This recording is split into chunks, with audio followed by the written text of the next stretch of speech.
Assalamualaikum warahmatullahi wabarakatuh. Bismillahirrahmanirrahim. Alhamdulillah.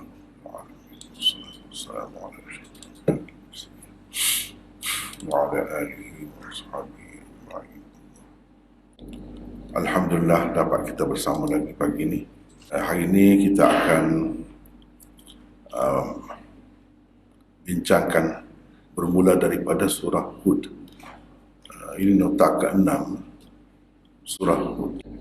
Surah Hud dari segi tertib mushafinya adalah surah yang ke-11, bilangan ayatnya 123, dan surah ini termasuk dalam surah Makkiyah seperti surah sebelum ini, yaitu surah Yunus.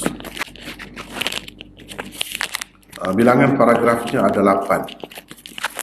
Terlebih dahulu kita tengok mesej utama surah Hud. Mesej utamanya ialah dengan menerima seruan Al-Quran, ajaran Tauhid, dan bertaubat daripada syirik dan dosa-dosa selain memohon keampunan kepada Allah, sesuatu kaum diberi peluang tanpa dibinasakan. Jika tidak, mereka juga akan dibinasakan seperti kaum-kaum sebelumnya. Cuma cara binasa tu berbezalah.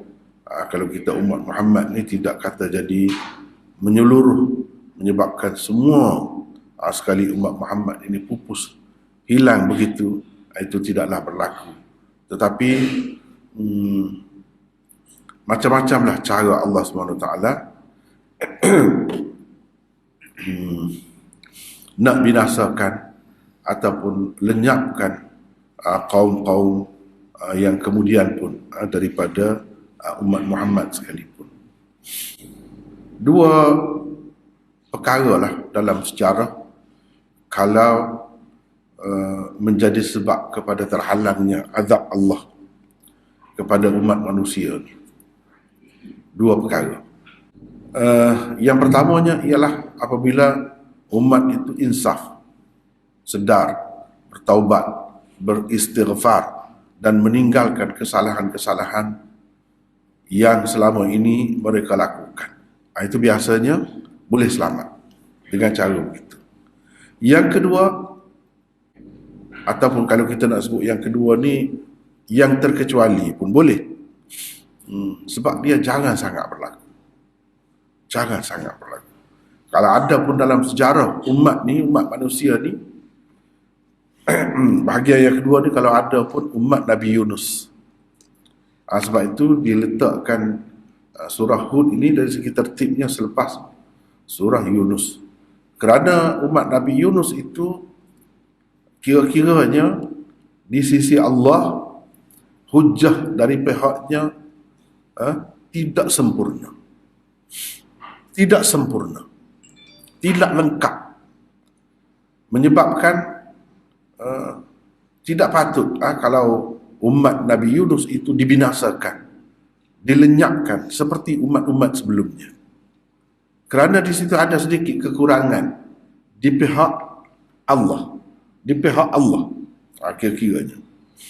Bukan kekurangan Allah sendiri, tidak. Kekurangan di pihak Nabi dia. Kira-kiranya hujah itu belum cukup, belum lengkap untuk membinasakan sesuatu kaum. Iaitu berlaku. Sebab itu kedudukannya, cuba kita perhatikan. Ni surah Hud ni selepas surah Yunus. Kenapa begitu? Dia nak ceritanya, ni semua umat-umat yang disebut ni, kisah dakwah Nabi Nuh, Nabi Hud, Nabi Saleh, Nabi Lut, Nabi Shu'aib, dan Fir'aun betul-betul seperti tertib dalam surah Al-A'raf. Nanti saya akan tunjuk sekejap lagi. Dari segi struktur mikro dia betul-betul sama. Ada 8 paragraf. Paragraf pertama macam pendahuluan. Paragraf terakhir yang ke-8 itu penutup. Dan 6 lagi itu cerita tentang kaum yang dibinasakan. Tapi dia nak cerita di sini ada satu kaum yang terkecuali, tidak dibinasakan Allah. Kerana kira-kiranya silap mereka sepenuhnya. Bukan silap mereka sepenuhnya. Ini ceritanya. Baik, saya tunjuk. Kita kembali kepada surah Yunus. Iaitu surah sebelum ni, surah Yunus. Ini dalam surah Yunus ayat 98. Falaula qaryatun amanat fanafa'aha imanuha illa qauma Yunus lamma amanu kashafna anhum azab al-khizyi fil hayati dunya wa matta'nahum ila hin. Kenapa tidak ada negeri yang beriman lalu imannya berguna kepadanya, ataupun hendaknya ada suatu negeri yang mana penduduknya beriman, iman dan imannya itu berguna kepadanya, kecuali kaum Yunus. Maksudnya ia tidak beriman. Bila kami lepaskan azab kehinaan di dunia daripada mereka dan kami biarkan mereka hidup hingga ke suatu waktu yang ditentukan. Tuhan bagi lagi peluang kepada dia. Sebab apa? Sebab Nabi Yunus ni kira-kiranya kalau kita orang Kelantan ni kata ngaju, merajuk, orang Kelantan kata ngaju. Sebab apa? Sebab lama dia berdakwah kaum dia, tak dengar, tak ikut, sehingga dia letih. Lalu dia melarikan diri dia. Di situ kira-kiranya kekurangan hujah dari pihak Allah. Sebab itu Allah maafkan. Kalau nak kiranya bila lawan mendustakan Rasul-Rasul ni, akibatnya seperti umat-umat sebelum tu lah, binasa lah, lenyap lah. Tapi Allah tidak buat begitu. Sebab apa? Sebab Nabi dia tu lari.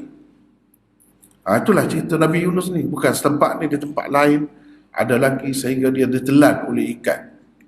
Ditelan oleh ikan. Sekian lama duduk dalam perut ikan tu, duduk baca subhanaka inni kuntu minaz zalimin tu, la ilaha illa anta subhanaka inni kuntu minaz zalimin. Duduk baca tu tak berhenti. Sebab apa? Naik kapal itu kira-kiranya ada orang yang bersalah dan penuh muatan ni, kena buat undi-undi, cabut kena dia, beberapa kali cabut kena dia semacam, kena dia juga. Lalu akhirnya dia dilemparkan ke dalam laut, Nabi Yunus. Lamalah kira-kiranya dia tu dihukum oleh Allah juga. Bukan umat dia kena hukum, dia sendiri kena hukum. Begitu Allah ni cara dia. Begitu cara. Setelah itu umat dia tu insaf. Betul juga dia kata, yang Yunus cerita tu. Mana pergi Yunus? Dia insaf boleh. Mana kadang-kadang perjuangan kita ni sehari ya berbeza. Atau pagi ni kita mengaju, kita merajuk, petang tu orang dah berubah. Kita tak tahu. Itu pengajarannya. Pengajaran nak cerita perjuangan ini susah, penat, lama, ambil masa. Orang-orang yang duduk di Medan tahulah. Ambil masa lama. Jemu kadang-kadang. Jemu. Jadi dalam seramai-ramai Nabi itu tak ada seorang ni. Seorang ni lah. Kalau nak ada. Sebab itu Nabi sebut secara khusus tentang Nabi Yunus ini takut-takut orang salah faham. Ini semua berlaku dengan kehendak Allah. Seperti mana Nabi Adam ada ketelanjurannya, dengan hikmat Allah berlaku itu. Begitu juga kepada Nabi Yunus ini. Nak cerita kepada kita sebagai pengajaran bahawa perjuangan menegakkan agama ni bukan senang. Bukan senang. Jadi bila begitu, pakak susah hatilah, sedih mana Yunus ni cari. Tak ada Yunus. Mereka nak nak ikut dah Nabi Yunus. Jadi di situ kecuaian itu makna hujah. Allah SWT menghukum manusia baik di dunia baik di akhirat apabila sempurna hujahnya. Jadi hujahnya apa? Misalnya, dia kena ada kitab suci itu sampai kepada mereka. Dia kena ada Rasul yang penuh bertanggungjawab sampai kepada mereka. Cukup syaratnya. Kalau tidak, dia kira tak penuh lagi. Tak cukup lagi. Allah SWT ni maha adil. Dia tidak akan hukum tak tentu pasal. Cukup syarat dia, cukup barulah dia itu. Jadi ni ceritanya. Allah SWT lepaskan umat dia. Lepas tu bila dia balik, beriman dah semua. Itu ceritanya. Jadi Allah SWT tak azabkan. Kalau nak kira kesalahan itu seperti orang-orang dulu lah, kena lah. Tapi mereka dilepaskan. Mereka dilepaskan. Dan di situ diceritakan, walau syaa rabbuka la amana man fil ardi kulluhum jami'a. Ini salah satu prinsip kebebasan beragama dalam Islam. Di dalam ayat ni diceritakan, kalau Tuhan nak, nescaya semua manusia, semua sekali, kulluhum jami'an. Pula apa ni, taukid tu dua tempat, semua sekali boleh beriman. Allah SWT boleh nak buat begitu, tapi dia tidak nak begitu. Tidak ada masyiah, tidak ada kehendak. Kenapa dia tidak nak begitu? Adalah tu hikmahnya. Itu memang itu hikmah dia. Jadi kalau dah kamu tahu begitu, afa'an tatukrihun nas hatta yakunu mu'mini, patut kamu nak paksa orang biar mereka jadi beriman. Mana iman bukan jenis paksaan. Bukan jenis paksaan. Sebab itulah kata la ikrah fid din. Tidak ada paksaan dalam agama. Itu kebebasan beragama dalam Islam. Dalam Quran ada sebut ni. Mana tak patut kita nak paksa. Lepas tu yang kata Islam pergi takluk negeri, itu takluk negeri. Bukan nak paksa. Sebab itu dalam sejarah Islam pergi ke mana-mana, walaupun kemudian pun, tidak sama Nabi, tidak sama sahabat, kemudian lagi, tak ada paksaan tu. Cuma Islam memerintah di sana.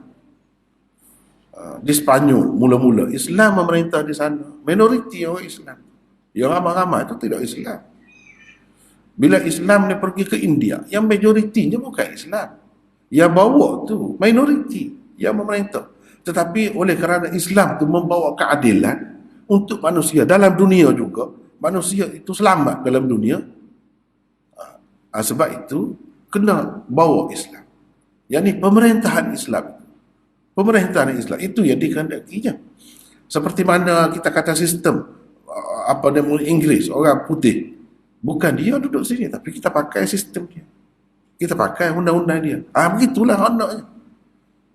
Ni di tempat undang-undang tu, undang-undang Islam. Di tempat kuasa orang kafir itu, kuasa orang Islam. Itu saja.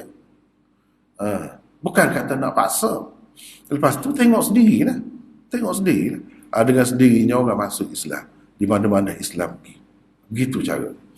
Jadi ini asas dia kalau kita tengok ni. Di sini berulang pula. Kalau kita perhati, surah Hud ini berulang seperti surah Al-A'raf. Ni kan, cuba tengok ni. Paragraf 2. Start dengan paragraf 2, kisah dakwah Nabi Nuh dan kebinasaan kaumnya. Paragraf 3, kisah dakwah Nabi Hud dan kebinasaan kaum Ad. Paragraf keempat, ayat 61 hingga 68, kisah dakwah Nabi Saleh dan kebinasaan kaum Samud. Begitulah seterusnya sampai ke akhir ini. Paragraf ke-7, kisah dakwah Nabi Musa dan kebinasaan Fir'aun. Sama ni, dari segi paragraf ni, kalau kita perhatikan, kalau kita tengok di dalam surah Al-A'raf sebelum ni. Cuba tengok. Surah Al-A'raf sebelum ni. Cuba tengok, dia ada pendahuluan. Lepas tu paragraf 2, start paragraf 2. Seruan Nabi Nuh dan kebinasaan kaum Nuh. Paragraf 3, seruan Nabi Hud dan kebinasaan kaum Ad. Paragraf keempat, ayat 73-79, seruan Nabi Saleh dan kebinasaan kaum Samud. Sama kan? Cuba perhati. Sama-sama 8 paragraf. Isi dia pun lebih kurang. Apa yang membezakan? Itu tak tahu apa yang membezakan.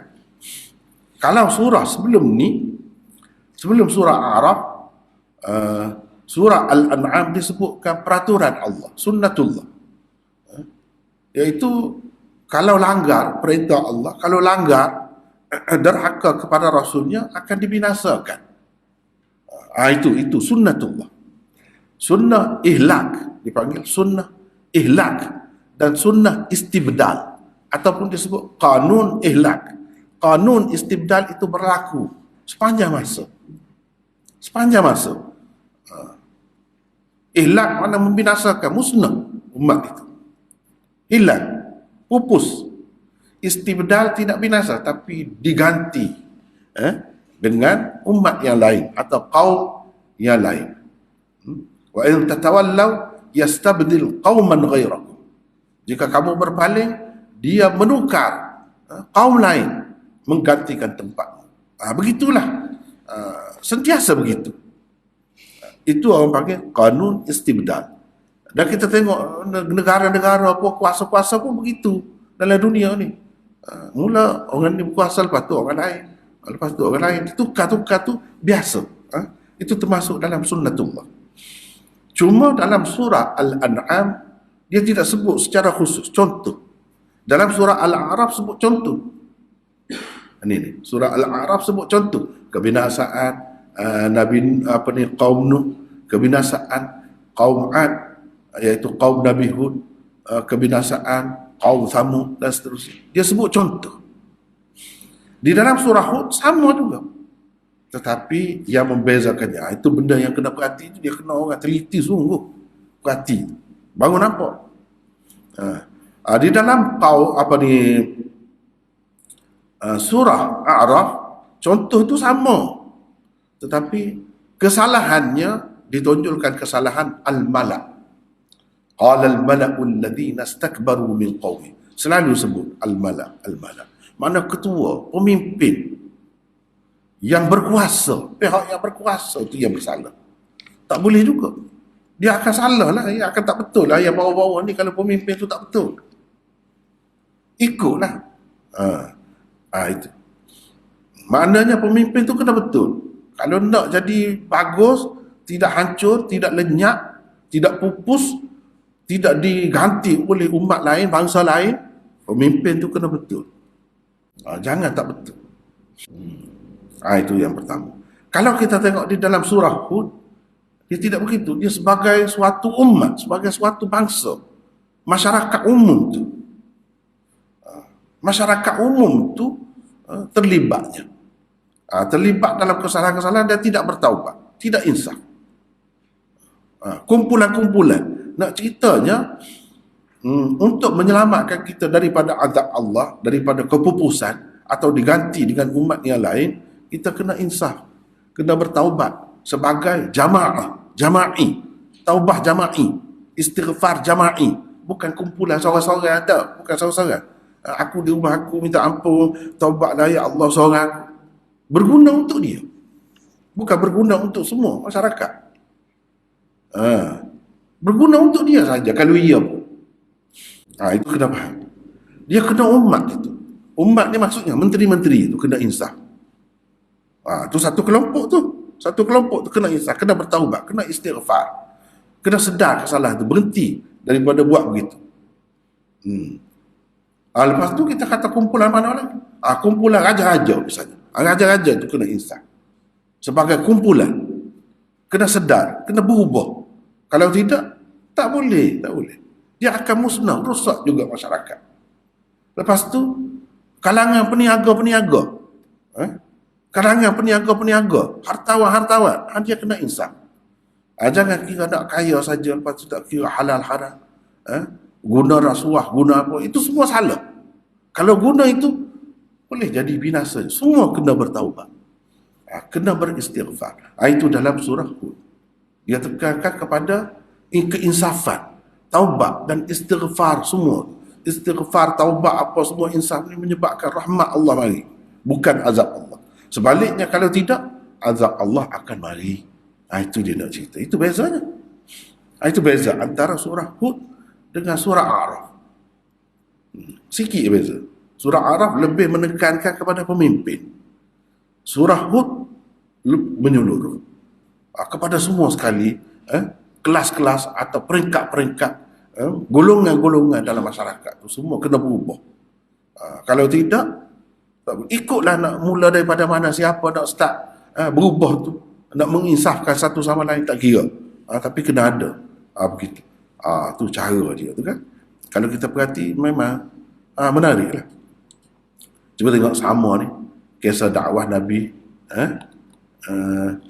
Kisah dakwah Nabi Nuh dan kebinasaan kaumnya. Kemudian di sini dia sebut masing-masing ni dia ada perangai berlaku. Kalau kisah Nabi Lut, dia ada kejahatan dia. Kejahatan ni apa? Buat hubungan seks sumban. Luar tabi'i. Ni dia jadi satu kumpulan. Begitu ramai, begitu suka begitu. Itu sebab dia. Kalau kaum Nabi Syuaib, dia menipu, mengurangkan sukatan, timbangan, merampas harta orang tanpa hak dan sebagainya. Itu kesalahan dia. Kalau Fir'aun kita kata dengan Nabi Musa ni, Fir'aun ni diktator dan guna kuasa tentera sewenang-wenang untuk menindas rakyat dia. Itu kesalahan dia. Dan rakyat ni pun ikut begitu. Jadi hamba abdi dia. Jadi masing-masing ni ada penyakit dia. Jadi kalau kita kira umat Muhammad di penyakit ni ada belaka. Jadi semua tu kena bertaubat, kena berhenti, kena insaf. Kalau tidak, hancur, binasa. Baiklah. Kita tengok huraian sedikit tentang carta tadi. Aiman, baca. Zaman diturunkan surah dan latar belakangnya. Zaman diturunkan surah dan latar belakangnya. Surah Hud diturunkan bersama-sama surah Yunus di zaman pertengahan bahagian keempat dan terakhir kehidupan Rasulullah sallallahu alaihi wasallam di Madinah. Zaman terakhir kehidupan Rasulullah sallallahu alaihi wasallam bermula dari tahun ke-11 kenabian. Bukan di Madinah ni, sepatutnya silap di Mekah ni. Mekah. Di Mekah. Teruskan. Jadi kena ingat pertengahan bahagian keempat. Yang bahagian semasa hidup di Mekah tu ada 4 bahagian. Bahagian pertama, kedua, ketiga, keempat. Ini bahagian keempat, pertengahan dia. Jadi itu perincian dia tengok di dalam usul tafsir yang kita jadikan sebagai sukatan selepas asar tu. Dalam tu ada perinciannya. Berapa surah termasuk dalam bahagian keempat, berapa surah termasuk dalam bahagian yang ketiga, apa ciri-ciri bahagian yang ketiga di zaman permulaan tu, sebelum hijrah. Maksudnya semasa Nabi di Mekah. Teruskan.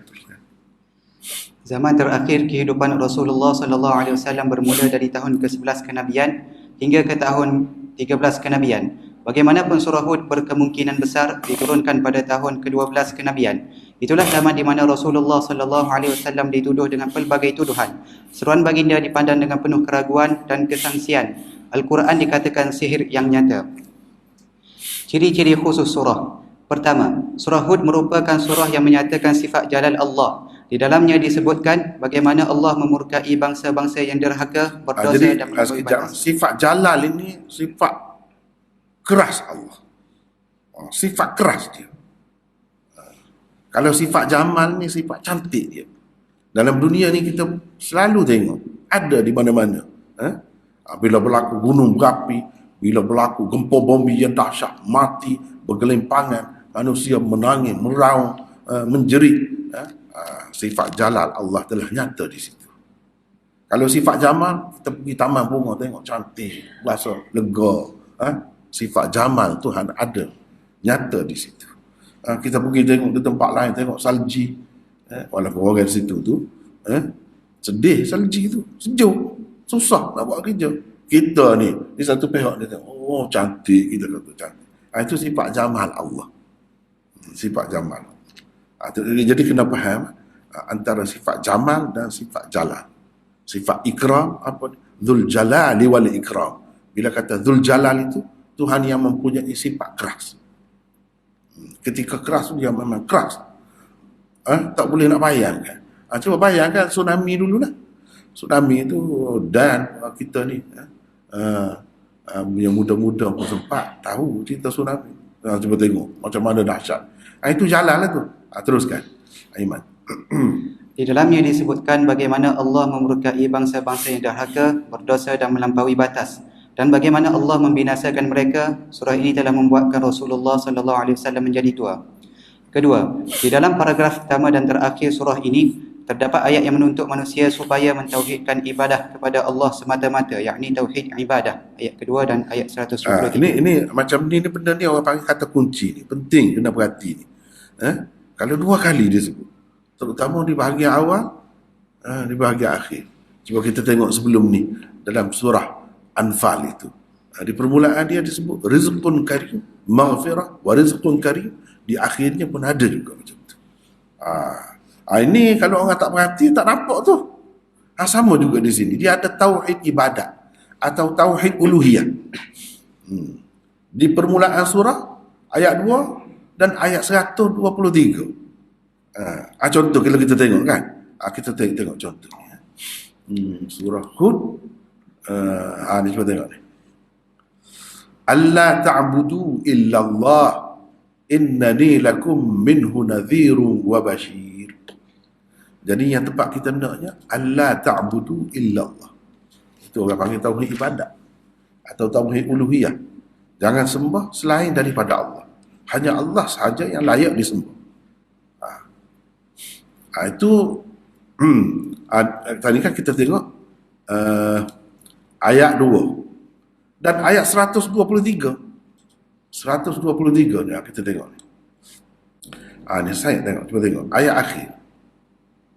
Walillahi ghaibus samawati wal ard wa ilaihi yurja'ul amru kullu fa'budhu wa tawakkal alaihi. Sini yang kita nak. Fa'budhu. Allah, kepunyaan Allah, ghaibus samawati wal ard, pengetahuan tentang perkara gaib di langit-langit dan di bumi, dan segala perkara semua sekali kembali kepadanya. Fa'budhu, oleh itu dah kamu tahu dah begitu, fa'budhu, sembahlah dia. Itu orang panggil tauhid ibadat. Wa tawakkal alaih, dan berserah dirilah kepadanya, bertawakallah kepadanya. Itu orang panggil tauhid tawakal. Jangan tawakal, jangan bergantung dengan yang lain. Kena bergantung dengan dia. Itu tauhid tawakal. Jadi tauhid ni banyak. Bukan satu, sebagaimana syirik itu pun banyak pecahan dia. Tauhid tu pun banyak. Jangan duduk sibuk kata orang-orang ikut cara salaf ni tauhid 3. Bukan 3, banyak. Belajar ada Quran tahulah. Sebagaimana syirik pun banyak bentuk dia. Tauhid pun banyak. Cuba tengok. Itu kata kunci, itu penting tu. Jadi maknanya surah ini secara keseluruhan nak bawa manusia kepada tauhid uluhiyah, tauhid ibadah. Itulah hakikat sebenarnya. Wa ma khalaqtul jinna wal insa illa liya'budun. Balik situ. Itulah hakikat, maksud rahsia kejadian manusia untuk mengabdikan diri kepada Allah. Cuba tengok dalam surah ni ada sebut. Situ begini. Teruskan Aiman. Ketiga, surah ini juga menerangkan bagaimana Allah melaksanakan sunnahnya dalam membinasakan bangsa-bangsa dan sunnahnya dalam menggantikan mereka dengan yang lain. Bahawa Allah membinasakan bangsa-bangsa setelah memberikan sedikit masa dan peluang kepada mereka. Pada ketika itu, dia menyelamatkan orang yang baik-baik dan untuk memimpin dunia pula, dibawakan umat yang lain sebagai gantinya. Keempat, dari segi nazam, yakni struktur makronya, surah Hud menyerupai surah Al-A'raf. Kedua-duanya mempunyai 8 paragraf. Di dalamnya terdapat pendahuluan dan penutup. Di antara pendahuluan dan penutupnya pula, terdapat kisah 6 kaum yang dibinasakan secara berturut-turut dalam sejarah kemanusiaan. Kelima, apa yang berbeza ialah di dalam surah ini terdapat seruan para nabi kepada umat masing-masing supaya mereka bertaubat dan beristighfar supaya mereka terhindar daripada kemurkaan Allah. Teruskan. Kelebihan surah. Rasulullah sallallahu alaihi wasallam bersabda, "Syayyabatni Hudun wal waqi'atu wal mursalat wa amma yatasaalun wa idza asy-syamsu kuwirat." Maksudnya surah Hud, Al-Waqi'ah, Al-Mursalat, Amma yatasaalun yakni surah An-Naba, dan idza asy-syamsu kuwirat yakni surah At-Takwir telah membuatkan aku beruban yakni menjadi tua. Jami' Tirmizi, Kitab At-Tafsir, bab surah Al-Waqi'ah, hadis 3297. Ia adalah satu hadis sahih. Baca lagi. Berkaitan surah Hud dengan surah sebelum dan selepasnya. Pertama, bermacam-macam dalil telah diberikan di dalam surah Yunus, sebagaimana menyempurnakan hujah kepada orang-orang yang tidak percaya kepada keesaan Tuhan, yakni tauhid, Rasulullah Muhammad sallallahu alaihi wasallam dan juga hari akhirat. Di dalam surah Hud ini, Allah mengemukakan 6 peristiwa yang benar-benar telah berlaku dalam sejarah, di mana Allah membinasakan orang-orang yang kafir dan menyelamatkan orang-orang yang beriman sebagai menyempurnakan hujah dari pihaknya. Kedua, hujah yang lengkap kepada orang-orang yang berada dalam keraguan. Di dalam surah Yunus sebelum ini, tersebut bahawa Al-Quran adalah kalam Rabbul Alamin yang suci daripada segala bentuk keraguan, ayat 37. Ketika menyatakan kesalahan orang-orang musyrikin Mekah, dikatakan mereka juga berada dalam keraguan, ayat 94. Di dalam ayat 104 surah yang sama, dikemukakan dalil kepada orang-orang yang ragu bahawa Tuhan yang mematikan manusia sahaja yang layak disembah. Di dalam surah Hud, dikemukakan bukti sejarah bahawa kaum Thamud juga pernah berada dalam keraguan, ayat 62. Fir'aun dan pengikut-pengikutnya juga terperangkap dalam penyakit yang sama, ayat 110. Macam Ketiga, cabaran kepada kaum musyrikin Quraisy kerana menuduh Nabi sallallahu alaihi wasallam mengada-ngadakan Al-Quran. Di dalam surah Yunus, orang-orang musyrikin dicabar bahawa kalau kamu mengatakan Al-Quran ini bukan kalamullah dan ia hanya rekaan Muhammad, maka kamu dicabar supaya membawa hanya satu saja surah seumpamanya sebagai bukti kebenaran kamu, ayat 38. Dan di dalam surah Hud ini pula, mereka dicabar bahawa jika kamu menuduh Muhammad berdusta kerana mengatakan Al-Quran itu kalam Allah, padahal ia tidak lebih daripada rekaannya semata-mata, maka kamu dicabar supaya membawa 10 surah seumpamanya jika kamu benar dalam dakwaanmu itu, ayat 13.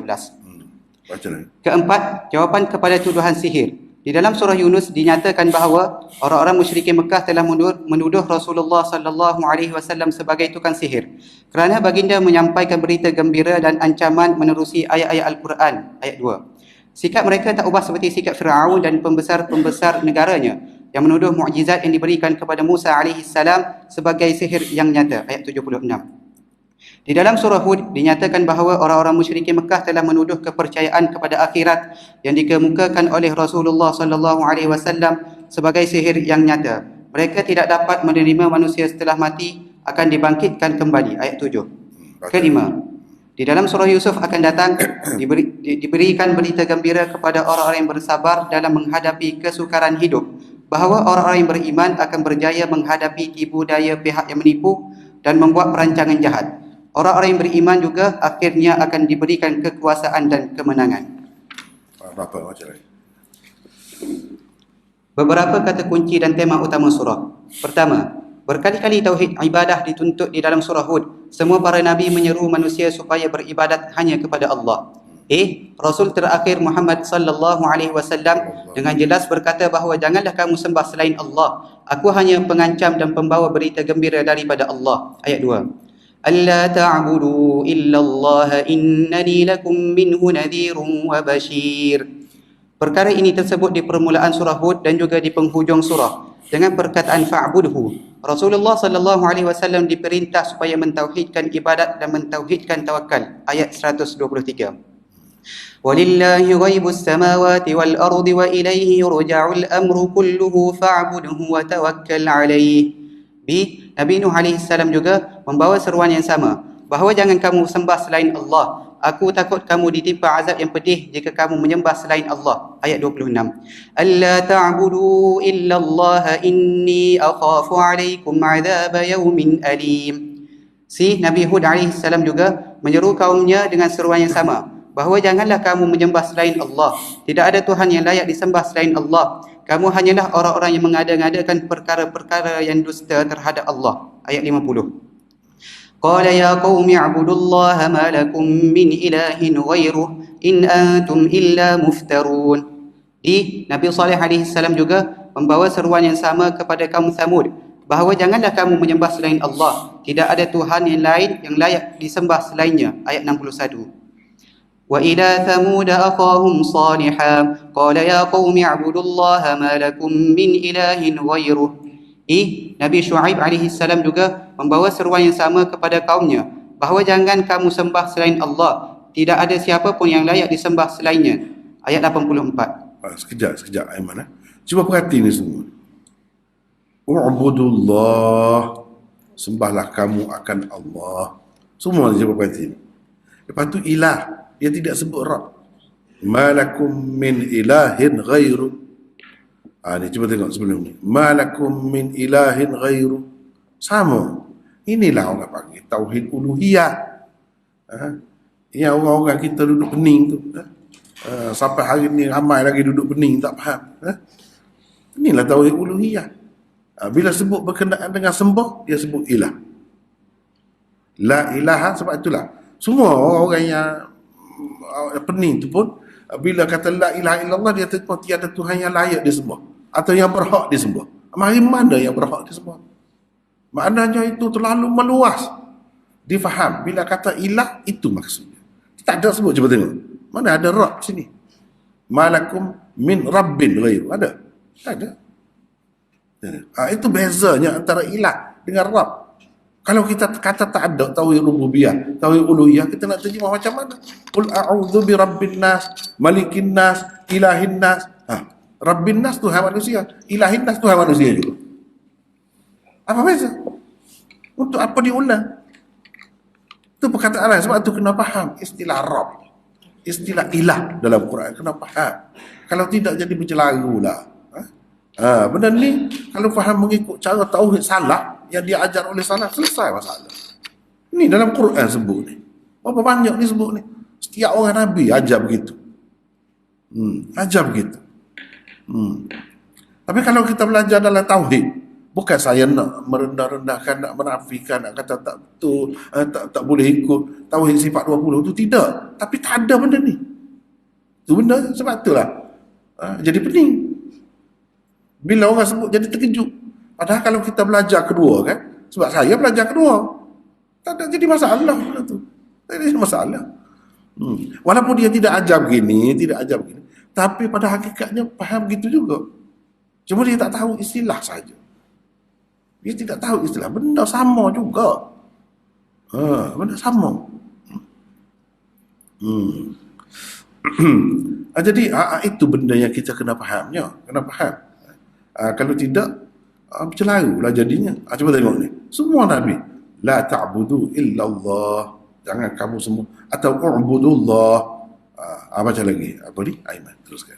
Kedua, surah Hud menyatakan bangsa-bangsa yang bersalah boleh selamat daripada dibinasakan jika mereka beristighfar, yakni memohon keampunan kepada Allah. Para Nabi menceritakan kepada kaum yang berdosa dan derhaka bahawa mereka boleh terhindar daripada azab Allah dan dibinasakan sekiranya mereka bertaubat dan beristighfar kepada Allah. Orang-orang kafir Quraisy Mekah diseru supaya beristighfar dan dinyatakan kelebihan dan faedah taubat serta istighfar, bahawa mereka akan diberikan peluang untuk menikmati kehidupan hingga ke suatu masa yang ditentukan dan mereka tidak akan dibinasakan. Allah akan memberikan ganjaran sesuai dengan kebaikan yang dibuat oleh setiap orang manusia. Ayat 3. Wa anistaghfiru rabbakum thumma tubu ilaihi yumatti'akum mata'an hasanan ila ajalin musamma wa yu'ti kulli dhi fadlin fadlah.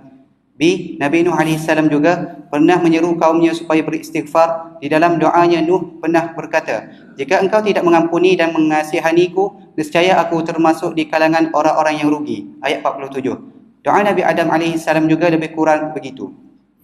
Nabi Hud AS juga menyeru kaumnya yang durjana, sombong, zalim dan keras kepala supaya beristighfar. Baginda juga menyatakan kelebihan-kelebihan istighfar. Bahkan Nabi Hud mengatakan, kamu akan dihujani hujan rahmat jika bertaubat dan beristighfar. Kamu juga akan diberi kekuatan tambahan daripada sebelumnya jika kamu bertaubat dan beristighfar. Nabi Hud pernah berkata, ayat 52. Wa ya qaumi astaghfiru rabbakum thumma tubu ilaihi yursilis samaa'a 'alaikum midrara wa yazidkum quwwatan ila quwwatikum wa la tatawallaw mujrimin. Nabi Saleh AS juga. Sekejap. Jadi macam mana orang kafir istighfar taubat ni? Ini masuk Islam dulu lah. Begitu. Masuk Islam dulu. Masuk Islam tu itu maksudnya taubat tu. Itu maksud istighfar dengan sendiri Allah ampunkan. Dengan sendirinya Tuhan ampunkan. Ada dosa-dosa mereka yang lalu. Bahkan mereka tu jadi bersih seperti anak baru dilahirkan. Tu mana kalau orang kafir itu masuk Islam. Begitu. Itu maksud istighfar ni kalau kepada orang kafir. Jadi istighfar dan taubat dia bukan kepada orang kafir saja, orang Islam pun orang Islam tu tak payah masuk Islam, dia Islam dah. Tapi ada istighfar dan taubat tu kena ada juga. Apa kelebihannya istighfar dan taubat ini? Yursilis samaa alaikum midrara. Tuhan akan melimpahkan rahmat dia dari langit, mencurah-curah. Satu. Wa yazidkum quwwatan ila quwwatikum. Kalau kita ada kekuatan dan Tuhan tambah lagi kekuatan kepada kita. Itu kelebihannya. Itu rahsianya. Jadi dengan sebab itu semua umat ni setiap peringkat, tak kira golongan raja ke, golongan menteri ke, golongan petani ke, golongan peniaga ke, semua kena bertaubat. Semua kena beristighfar. Semua kena insaf. Semua jangan buat lagi dosa-dosa. Itu maksudnya. Barulah negeri ini akan makmur. Barulah Allah SWT akan turunkan rahmat dia. Itu rahsianya. Yang mana kafir itu masuk Islam. Itulah cara istighfar dan taubatnya.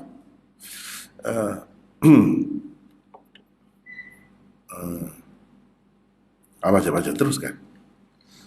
Di Nabi Saleh AS juga menyeru kaumnya yang musyrik iaitu kaum Thamud supaya beristighfar kepada Allah dengan meninggalkan syirik dan memilih akidah tauhid yang suci murni.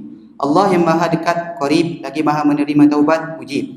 Dia mendengar seruan manusia, dia mendengar doa-doa manusia dan dia juga boleh memaaf dan mengampunkan manusia yang bersalah. Kata Saleh ayat 61, fastaghfiruhu thumma tubu ilaihi inna rabbi qaribun mujib.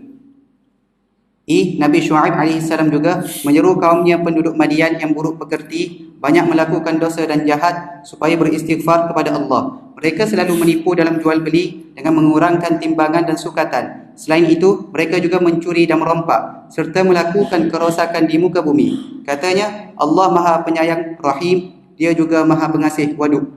Allah Subhanahu wa taala menghikayatkan surah Syuaib itu di dalam firman-Nya ayat 90. Wastaghfiru rabbakum thumma tubu ilaihi inna rabbi rahimun wadud. Ketiga, orang-orang musyrikin Mekah yang ragu terhadap apa yang dibawa oleh Nabi Muhammad diingatkan bahawa umat-umat Nabi yang lalu juga telah diseksa dan dihukum Allah kerana keraguan dan kesangsian mereka terhadap ajaran yang dibawa oleh para Nabi. Kaum Thamud telah meragui dakwah yang disampaikan oleh Nabi Saleh ayat 62.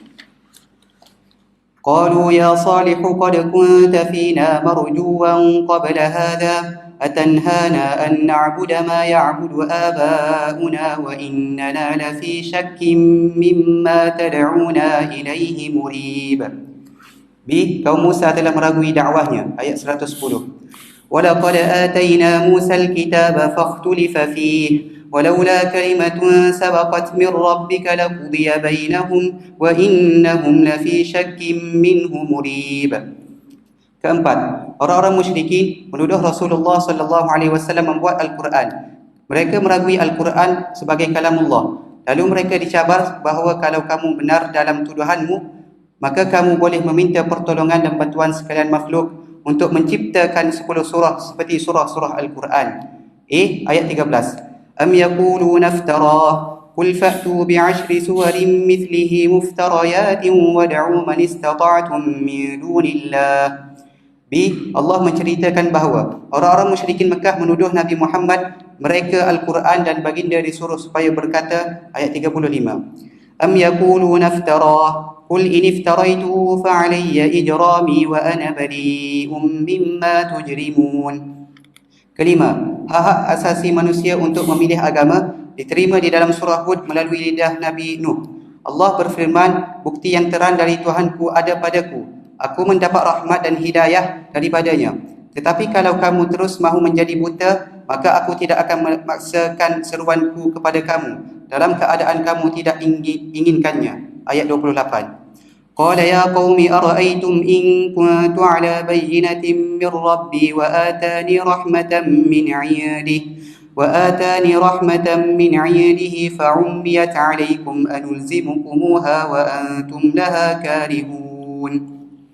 Habis itulah lebih kurangnya cerita surah Hud. Kemudian kita pergi pula kepada surah berikutnya, iaitu surah yang ke-12. Kalau surah Hud tadi yang ke-11, ini yang ke-12. mengikut tertib mushafi. Bilangan ayatnya 111. Surah ini termasuk dalam surah Makkiyah. Bilangan paragrafnya hanya ada 3 sahaja. Baik, kita tengok mesej utamanya terlebih dahulu. Satu, berita gembira untuk Rasulullah sallallahu alaihi wasallam tentang baginda akan menguasai Mekah dan Islam akan berkuasa dengan sepenuhnya. Jadi keseluruhan surah Yusuf tu sampai kepada Rasulullah semasa di Mekah lagi, tapi dah ada isyarat macam mimpi kepada Rasulullah, bukan mimpi, surah mari. Surah tu mengisyaratkan kepada Rasulullah juga akan dapat kuasa seperti mana Nabi Yusuf telah dapat kuasa menguasai Mesir, Rasulullah SAW akan menguasai Mekah dan tanah Arab kemudiannya. Maknanya itu dah ada isyarat di situ. Yang kedua, orang-orang kafir Quraisy Mekah akan menjadi seperti saudara-saudara Yusuf yang kemudiannya mengharapkan belas kasihan. Itulah yang berlaku. Jadi dalam cerita Nabi Yusuf ni, adik-beradik dia kan, abang-abang dia tu lempar dia ke dalam telaga buruk semasa dia kecil. Kecil pun besar dia juga. Ada macam-macam pendapat ulama. Ada yang kata awal belasan.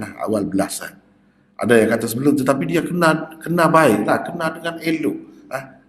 Muka, ingat dengan baik muka adik-beradik dia, apa dia sedar dia bukan tak tahu apa, bukan terlalu budak sangat, tidak. Tapi dalamnya dia tak boleh naik lah, susah nak naik, tak boleh. Jadi begitu sikap adik-beradik tu bermusuh dengan Nabi Yusuf, kerana ikut nafsu, ikut syaitan. Begitulah juga dengan kafir Quraisy ni, adik-beradik juga, anak beranak juga dengan Rasulullah tu. Tapi begitu memusuhi Nabi itu, sampai terpaksa tinggal tanah air.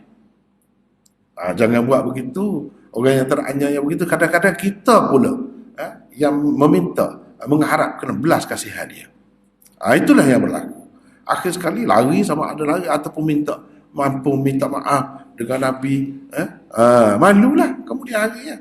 Tapi dulu tak ingat, tak terfikir benda boleh berubah keadaan itu. Sama juga dengan adik-adik Nabi Yusuf. Dia buat begitu, dia tak tahu kawan ni, adik dia ni nak jadi raja kemudiannya. Lepas tu negeri dia tu begitu mewah, negeri-negeri lain habis pergi mengemis di negeri dia. Dan semasuklah yang buat begitu siapa? Adik-adik dia sendiri. Itu jangan kita buat nyaya, terutamanya kepada orang dekat, kena jagalah. Sebab itu inilah, jadi ginilah. Cuba tengok. Paragraf 1 ayat 1 hingga 2 pendahuluan. Al-Quran diturunkan supaya manusia berfikir. Nak suruh manusia ni berfikir. Itu maksud Tuhan tu. Apa ni? Al-Quran itu turun. Paragraf 2 ayat 3 hingga 101. Kisah Nabi Yusuf. Panjanglah dicelah-celah. Itu banyaklah pula pengajarannya. Paragraf 3 ayat 102 111. Itu penutup. Itu saja. Baik. Perinciannya tentang apa yang tersebut di dalam carta tadi ialah seperti berikut. Baca Aiman. Zaman diturunkan surah dan latar belakangnya. Besar sekali kemungkinan surah Yusuf diturunkan pada tahun ke-12 kenabian sebelum Nabi SAW berhijrah ke Madinah, dan ia turun selepas surah Hud.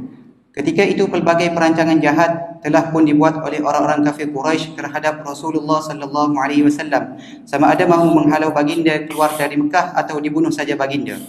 Kalangan pemimpin Quraisy tak ubah seperti saudara-saudara Nabi Yusuf AS yang telah bertindak zalim dan kejam terhadap saudaranya sendiri.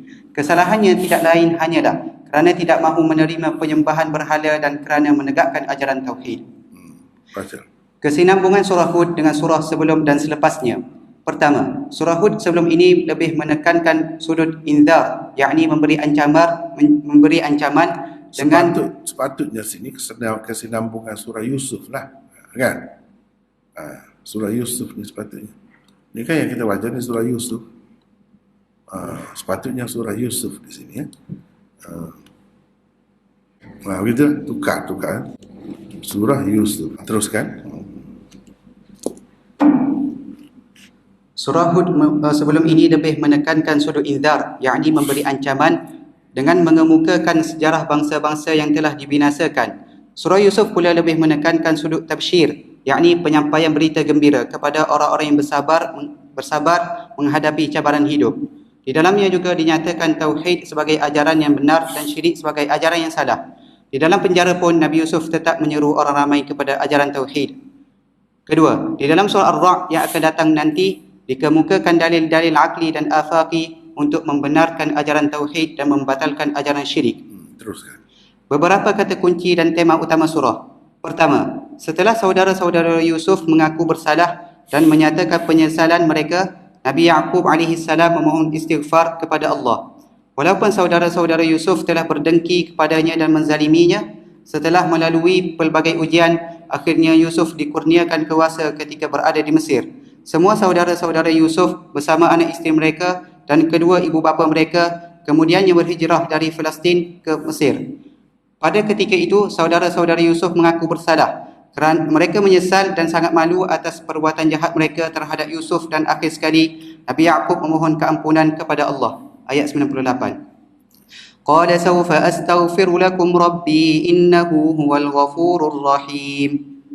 Kesimpulannya ialah Allah dengan rahmat dan limpah kurnianya boleh mengampuni dosa manusia yang merasa bersalah dan menyesal atas perbuatan salahnya.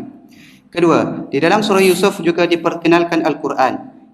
Al-Quran diturunkan dalam bahasa Arab supaya manusia dapat merenung dan berfikir tentang kandungannya dan supaya orang-orang Arab terlebih dahulu memeluk agama Islam dan kemudian melalui mereka sekalian penduduk dunia yang lain juga memeluk agama Islam. Ayat 2. Inna anzalnahu Qur'anan Arabiyyan la'allakum ta'qilun.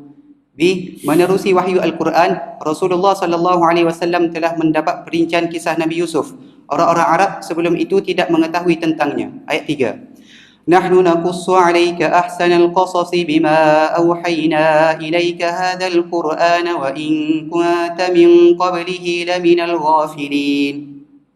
Kisah Yusuf dikemukakan supaya orang-orang musyrikin Mekah mengambil iktibar daripadanya dan supaya orang-orang yang berfikiran, yakni ulul albab, dapat menerima Al-Quran yang diturunkan kepada Muhammad sebagai sebuah kitab yang membawa hidayat dan rahmat kepada manusia. Quran bukanlah sebuah kitab yang diada-adakan oleh Muhammad. Ayat 111.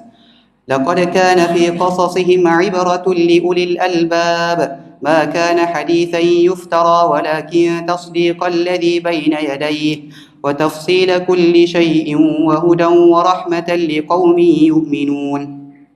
Ketiga, di dalam surah Yusuf terdapat seruan kepada tauhid dan juga seruan supaya beriman kepada hari kemudian. Ketika di dalam penjara, Yusuf berkata kepada kawan-kawannya bahawa dia telah meninggalkan satu kaum yang tidak percaya kepada tauhid dan hari kemudian. Ayat 37. Qala la ya'tikuma ta'amun turzaqanihi illa nabba'tukuma bita'wilihi qabla an ya'tiyakuma dhalikuma mimma 'allamani rabbi inni taraktu millata qaumin la yu'minuna billahi wa hum bil akhirati hum kafirun. Nabi Yusuf dalam dakwahnya kepada tauhid telah mengemukakan dalil-dalil akli supaya difikir dan direnungi oleh kawan-kawannya yang berada di dalam penjara bersama beliau. Adakah Tuhan yang berbilang lebih baik daripada hanya satu Tuhan yang Maha Perkasa? Ayat 39. Ya sahibai sijni a'arbabun mutafarriquna khairun amillahul wahidul qahhar. Nabi Yusuf telah menolak syirik. Beliau telah melarang manusia mengikut adat resam nenek moyang yang salah. Beliau juga menyeru manusia supaya menyembah Tuhan yang Esa. Ayat 40.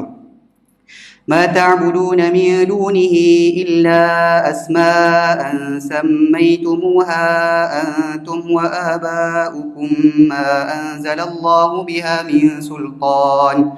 Inil hukmu illa lillah amara an la ta'budu illa iyyah. Dhalika ad-dinul qayyim walakinna aktharan nasi la ya'lamun. Keempat, kepada orang-orang yang berfikiran, yakni ulul albab, kisah Yusuf mengandungi pengajaran dan iktibar. Orang-orang yang berada di atas kebenaran pada akhirnya akan tetap memperolehi kemenangan dan kejayaan. Ayat 111. Laqad kana fi qasasihim 'ibratun liulil albab. Kelima, di dalam surah Yusuf disebutkan kata-kata Yaqub sabrun jamil sebanyak dua kali. Setelah mendengar cerita kena ingat bila sebut dua kali atau beberapa kali, kena beri perhatian. Itu ada benda besar di situ. Jadi di dalam Quran ni sebut di sini, dalam surah ni. Nak ceritanya betapa hasil yang istimewa daripada sabrun jamil.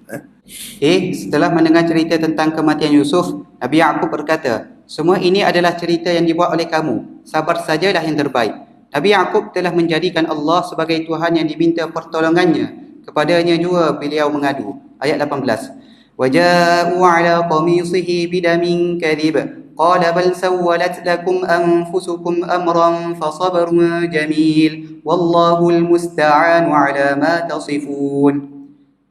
Kali yang kedua Nabi Yaqub mengucapkan perkataan yang sama ialah setelah beliau mendengar cerita anak keduanya yang bernama Binyamin ditahan di Mesir. Nabi Yaqub yakin dengan sepenuhnya kepada Allah bahawa pada suatu hari nanti beliau akan dipertemukan dengan anak-anaknya yang telah hilang. Ayat 83. Qala bal sawwalat lakum anfusukum amran fa sabrun jamil asallahu an ya'tiyani bihim jami'a innahu huwal alimul hakim. Keenam, di dalam surah ini dinyatakan bahawa Allah telah memberi ilmu ta'wilil ahadith, yakni takbir mimpi kepada Yusuf.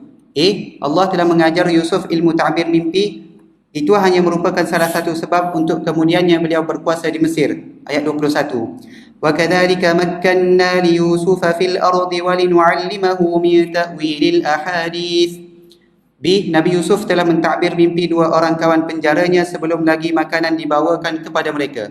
Ayat 37. قال لا يأتيكما طعام ترزقانه إلا نبأتكما بتأويله قبل أن يأتيكما.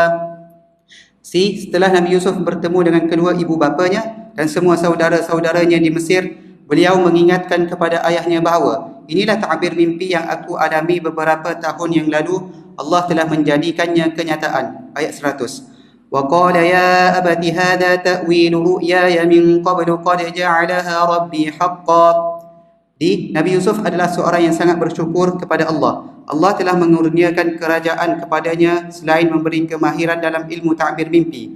Beliau sentiasa berdoa dengan berkata, Engkaulah pelindungku di dunia dan di akhirat. Biarlah aku mati sebagai seorang Muslim dan Engkau letakkanlah aku bersama golongan orang-orang yang salih. Ayat 101. Rabbi qad ataitani minal mulki wa 'allamtani min ta'wilil ahadits fatiras samawati wal ardi anta waliyyi fid dunya wal akhirati tawaffani musliman wa alhiqni bis salihin.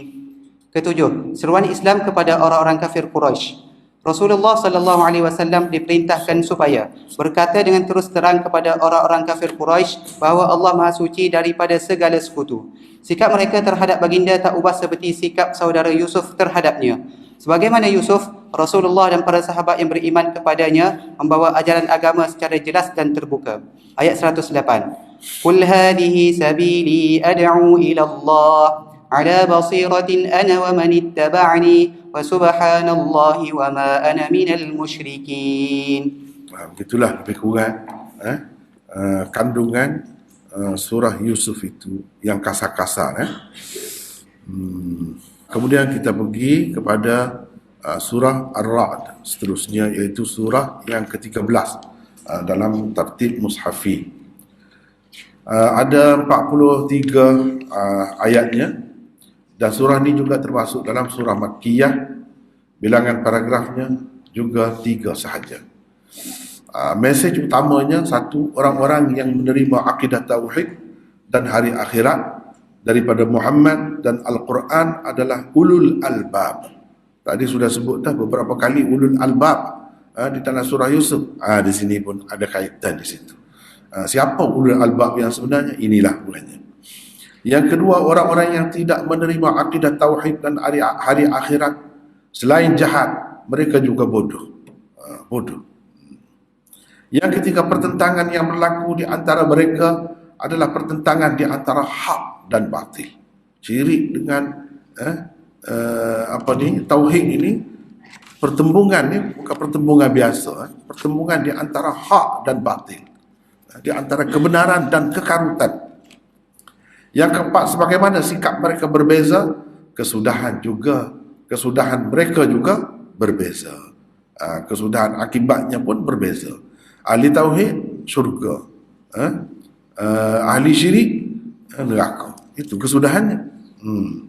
Baik, paragraf 1 ayat 1 hingga 18, seruan Islam kepada akidah tauhid dan kepercayaan kepada hari akhirat adalah benar. Ini 3 ahli-ahli perbandingan agama kata dia kena ada 3 ni, baru orang panggil agama. Kalau tidak agama. Apa? Ketuhanan, kerasulan dan kepercayaan kepada hari akhirat. 3 dia kena ada ni. Mana-mana agama pun dia ada. Ikut mana-mana pun percaya, dia kena ada 3 ni. Kalau tak ada, tak cukup, itu bukan. Ikutlah kita nak kata apa, nak falsafah kah, apakah, kita kata, tapi ia bukan agama. Jadi jelas daripada ciri yang disebutkan oleh ahli-ahli perbandingan agama tu, Islam ni memang agama. Sebab apa dia? 3 ni memang jelas ada. Daripada awal Quran sampai ke akhir ada benda ni. Akidah tauhid dan kepercayaan kepada hari kemudian, hari akhirat. Paragraf 2 ayat 19 hingga 29, orang yang menerima tauhid cerdik sebenarnya, dan orang-orang musyrik bodoh sebenarnya. Paragraf 3 ayat 30 hingga 43, kesudahan orang-orang beriman yang bijaksana lagi berakal adalah baik. Baik, kita perincian, tengok perincian selepas ni, baca pula Aiman. Teruskan. Zaman diturunkan. Surah Ar-Ra'd diturunkan di peringkat akhir kehidupan Rasulullah sallallahu alaihi wasallam di Mekah. Besar sekali kemungkinan ia diturunkan selepas surah Yusuf pada tahun ke-12 kenabian. Pada ketika itu, perkataan jahat dalam menentang Rasulullah sallallahu alaihi wasallam sedang dijalankan. Pelbagai tipu daya dan hila jahat dirancang. Ayat 33 dan 42. Orang-orang musyrikin Mekah semakin kuat berpegang dengan kesyirikan mereka. Ayat 33. Mereka juga semakin kuat mengingkari kerasulan Muhammad. Ayat 43. Dan mengingkari kepercayaan kepada hari akhirat. Pendek kata, pertentangan antara hak dan batil pada ketika itu betul-betul berada di kemuncaknya. Sesetengah ulama menganggap surah ini adalah surah Madaniyah, tetapi yang sebetulnya bukanlah begitu. Ia adalah surah Makkiyah. Ciri-ciri khusus surah. Surah Ar-Ra'd termasuk dalam surah-surah Makkiyah yang mempunyai gaya bahasa yang sangat menarik, yang penuh dengan keindahan bahasa dan sangat padat serta ringkas. Selain itu, ia juga penuh dengan dalil-dalil afaqi dan anfusi yang kuat. Sekejap. Apa itu dalil afaqi dan dalil anfusi? Dalil afaqi mana dalil yang dapat kita saksikan di alam semesta ni, di sekeliling kita. Bulan, bintang, sungai, laut, udara, angin, dan sebagainya. Itu semua ada dalil di situ. Dalil anfusi ialah dalil di dalam diri kita sendiri. Renungilah diri kita sendiri. Perhatilah diri kita sendiri. Dalam diri kita sendiri ni ada dalil dah, cukup dah. Itu maksudnya. Jadi di dalam surah Ar-Ra'd ini banyak sekali dalil afaqi dan dalil anfusi yang ada di sekeliling kita, di alam semesta ni, di atas dan di bawah kita, dan ada juga dalil-dalil berhubung dengan diri kita sebagai manusia, diri kita sendiri, jiwa kita, hati kita, perasaan kita, itu dalil anfusi. Baca terus. Dilihat dari sudut ini, banyak sekali keserupaannya dengan surah Qaf. Surah Ar-Ra'd adalah salah satu surah yang sangat mendalam kesannya dan indah gaya bahasanya. Lebih kurang surah Qaf lah cara dia tu, gaya dia tu. Surah Qaf. Padahal jauh kedudukannya, surah Qaf jauh. Tapi keindahan bahasa dia, balarah dia tu begitu tinggi. Begitu tinggi. Luar biasa. Cara perbandingan dia, perumpamaan dia, penggunaan setiap perkataan yang pelik-pelik dia guna. Mana orang Arab sendiri pun lemah dengan bahasa yang diguna tu, dari sudut bahasanya.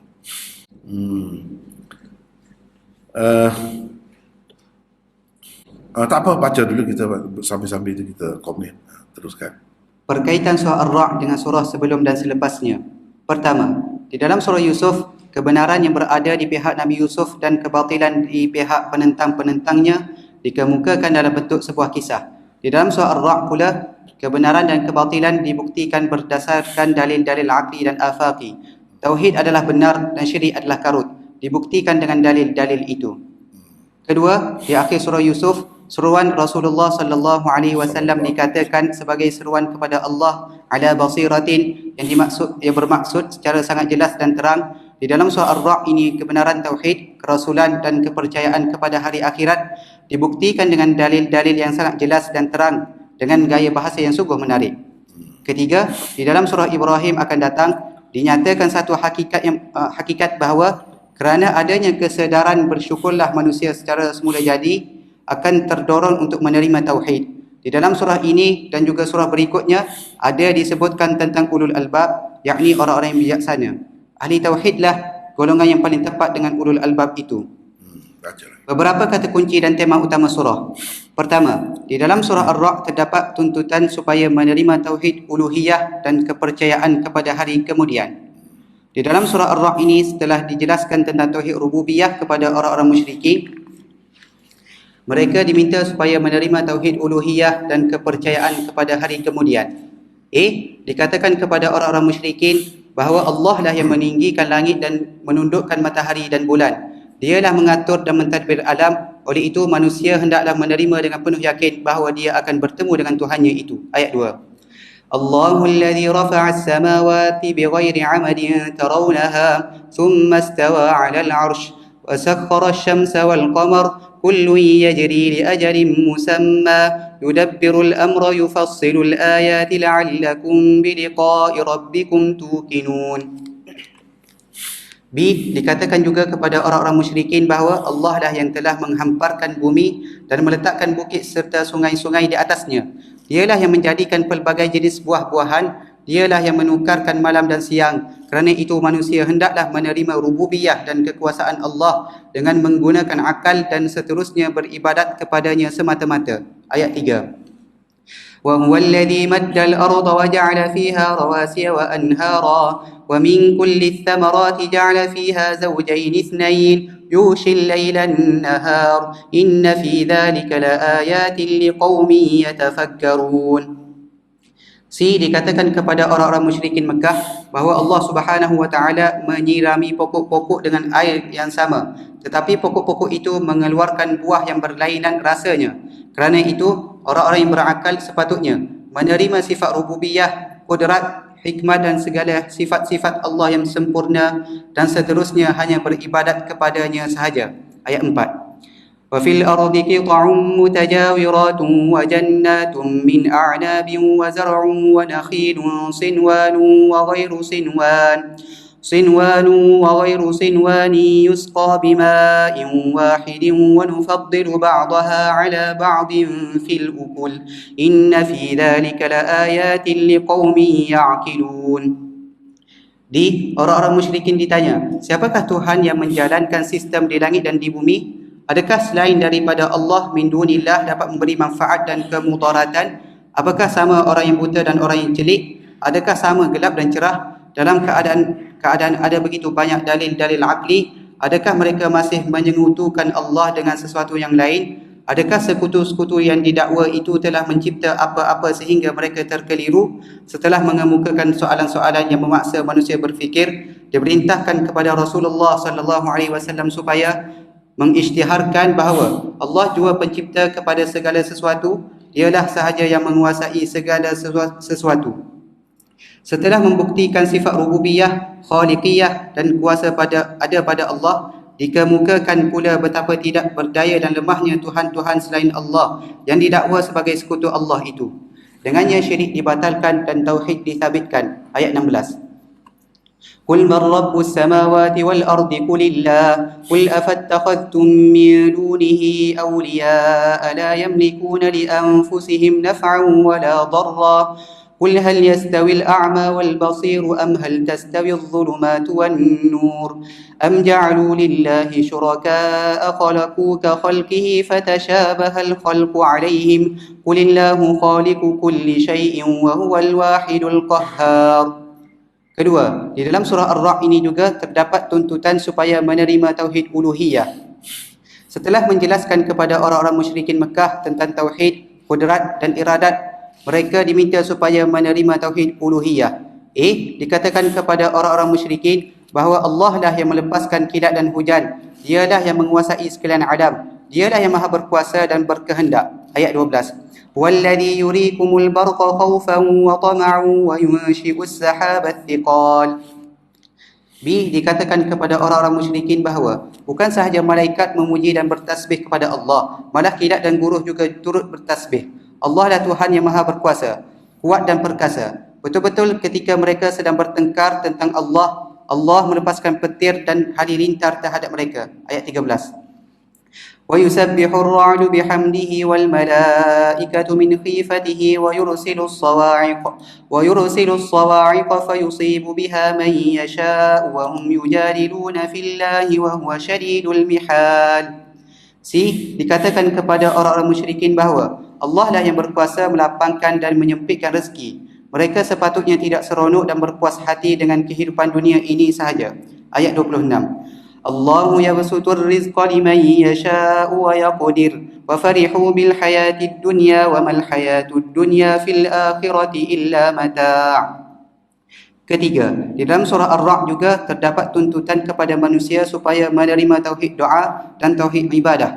Setelah dijelaskan kepada musyrikin Mekah tentang tauhid ilmu, mereka dituntut supaya menerima tauhid doa dan tauhid ibadah.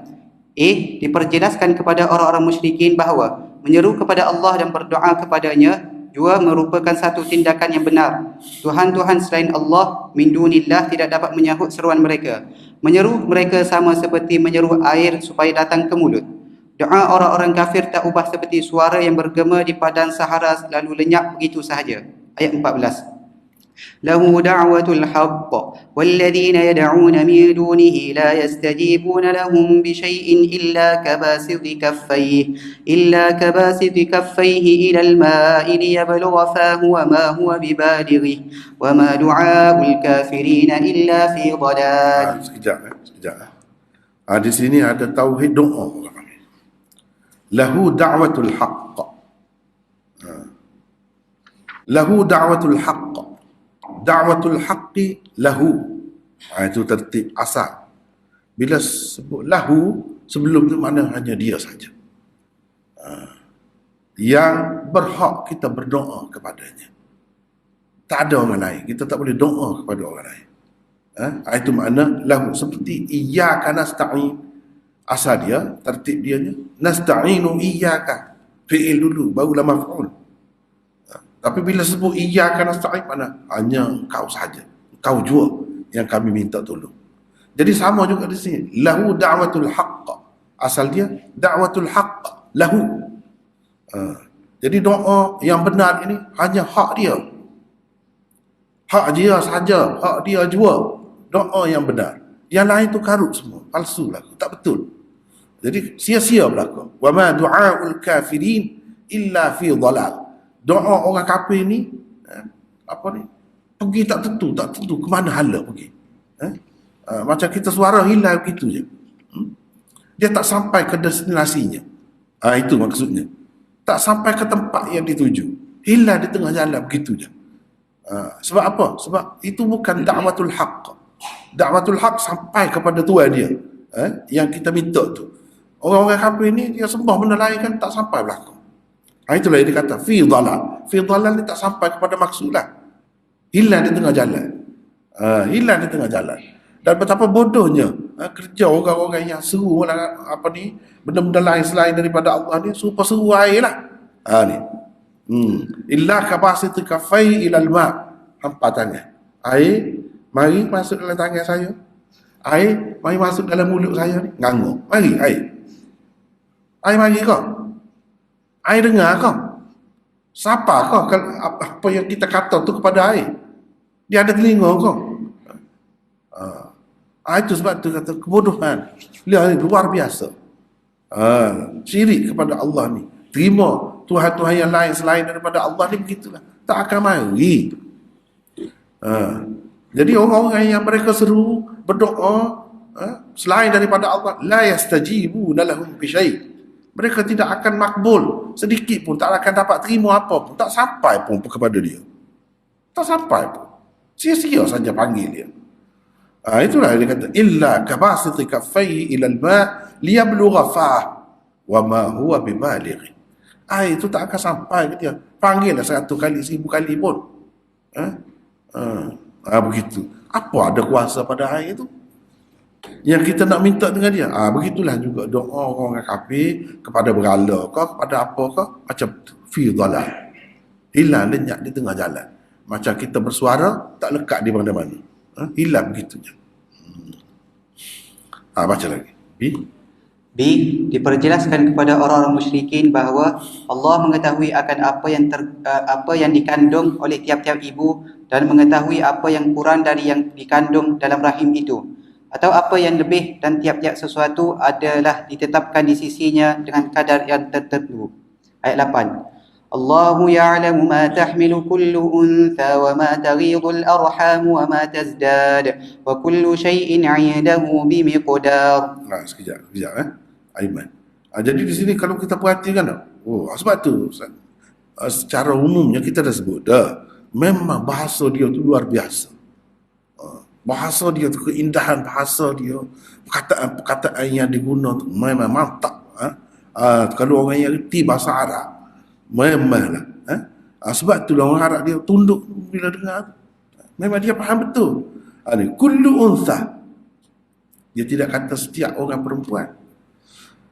Kullu mra'atin, kullu untha.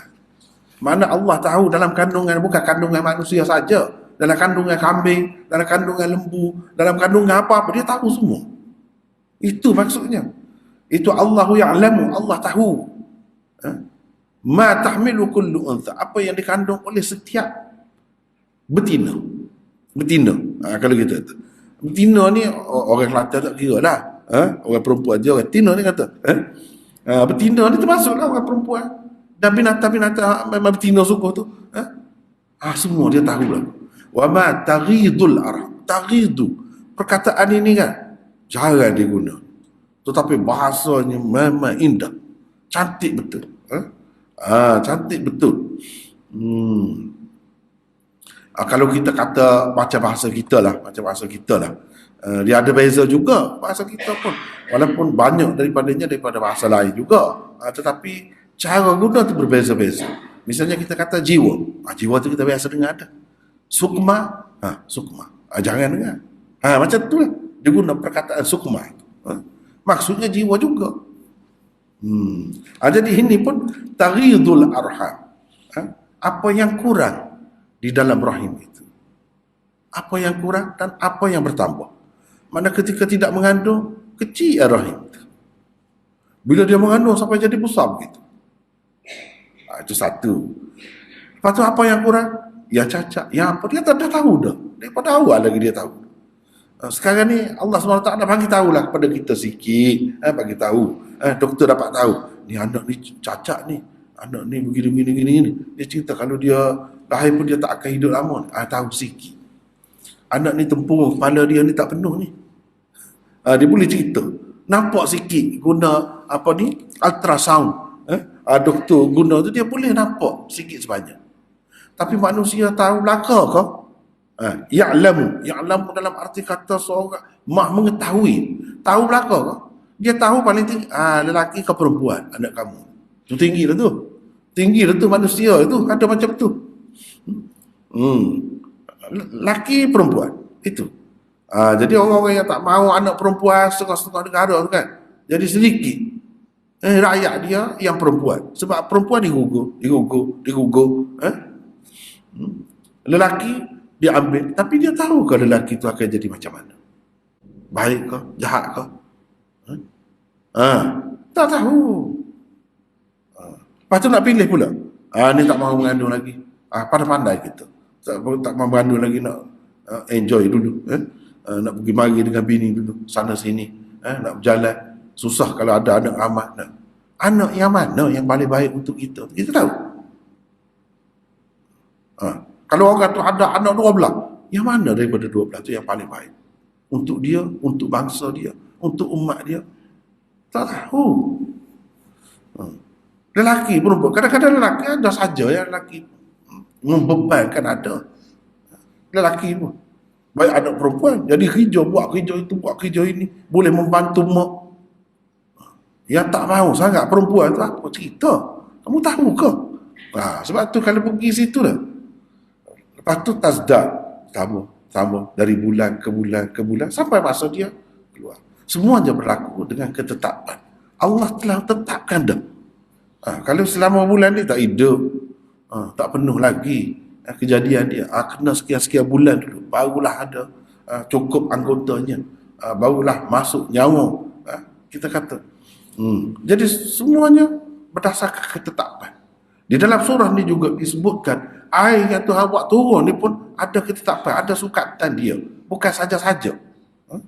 Di sepanjang tahun tu lebih kurang macam tu je kalau orang kira. Kalau lebih pada ketika ni dia kurang tempat lain, secara keseluruhannya sama. Itu cara Allah SWT buat dalam surah ni juga. Tujuannya apa? Ini orang panggil dalil afaqi dan dalil anfusi. Dalil afaqi dan dalil anfusi. Kalau hujan wa yunshi'us sahabas thiqal, dialah yang menjadikan awan yang berat. Awan yang berat tu awan yang mengandungi air. Awan yang tidak berat tu yang tidak mengandungi air. Kadang-kadang dia kata Allah menurunkan air daripada langit. Langit tu maksudnya awan. Di tempat yang lain. Dalam surah ni lah sebut daripada awan tu. Jadi maknanya kalau dia sebut langit, jangan kita ingat terus langit yang sebenar lah. Langit tu kadang-kadang dengan makna awan. Buktinya dalam surah ni sebut wa yunshi'us sahabas thiqal. Jadi awan, petir, guruh, kilat, apa semua tu dalil afaqi, dalil sekeliling kita. Ni kalau dalam rahim kita ni, ni dalil anfusi. Dalil anfusi. Apa peranan kita, setakat mana kita boleh buat? Kita boleh tentukan kita nak anak lelaki, kita nak gitu. Tak boleh tentu. Semuanya Allah buat berlaku. Cuma kita jadi sebab kan? Jadi sebab. Baik, teruskan Si diperjelaskan juga kepada orang-orang musyrikin bahawa Allah mengetahui segala perkara ghaib dan perkara yang nyata. Dialah Tuhan yang maha tinggi lagi maha agung. Ayat 9. Alimul ghaibi wasyahadatil kabirul muta'al. Ketika menjelaskan tentang tauhid ilmu, dikatakan bahawa kepada Allah seruan manusia dengan suara yang keras atau perlahan sama sahaja. Dia tidak seperti makhluknya. Kepada Allah segala pergerakan yang berlaku ketika siang dan segala perkara yang tersembunyi dalam kegelapan malam sama sahaja. Ayat 10. Itu orang panggil tauhid ilmu. Ilmu yang macam ni tak ada orang lain. Sesuatu yang lain tak ada macam ni. Satu tu saja yang mempunyai ilmu sampai begitu. Itu orang panggil tauhid ilmu. Jadi ni buktinya. Bagi dia sama saja. Kita ni kan berbeza-beza. Kalau gelap kena ada lampu lah baru boleh buat kerja. Kalau tidak tak boleh. Dia super, sama. Baca. Sawa'un minkum man asarra al-qawla wa man jahara bihi wa man huwa mustakhfin bil-laili wa saribun bin-nahar. Keempat, antara kesalahan orang-orang musyrikin yang disebutkan di dalam surah Ar-Ra'd ialah mereka mengamalkan kesyirikan.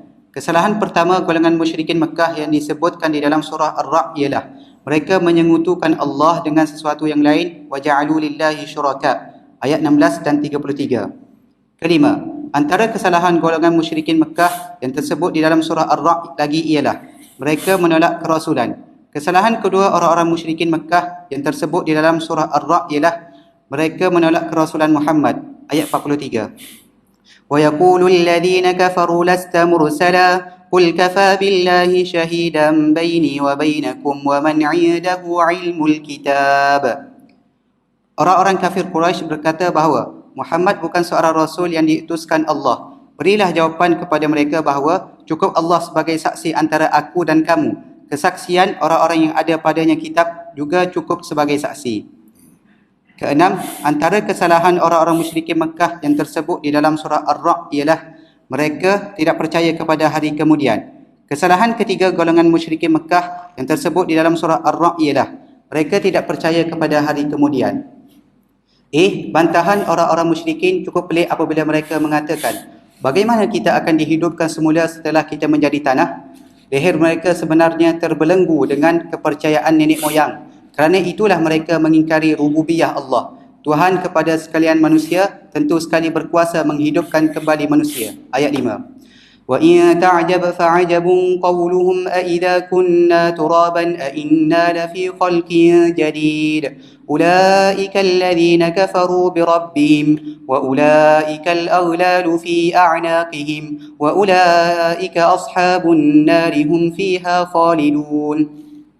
Setelah dikemukakan dalil-dalil kepada orang-orang musyrikin Mekah, diharapkan mereka dapat percaya akan pertemuan dengan Tuhan di suatu hari nanti. Ayat 2. الله الذي رفع السماوات بغير عمد ترونها ثم استوى على العرش وسخر الشمس والقمر كل يجري لأجل مسمى يدبر الأمر يفصل الآيات لعلكم بلقاء ربكم توقنون.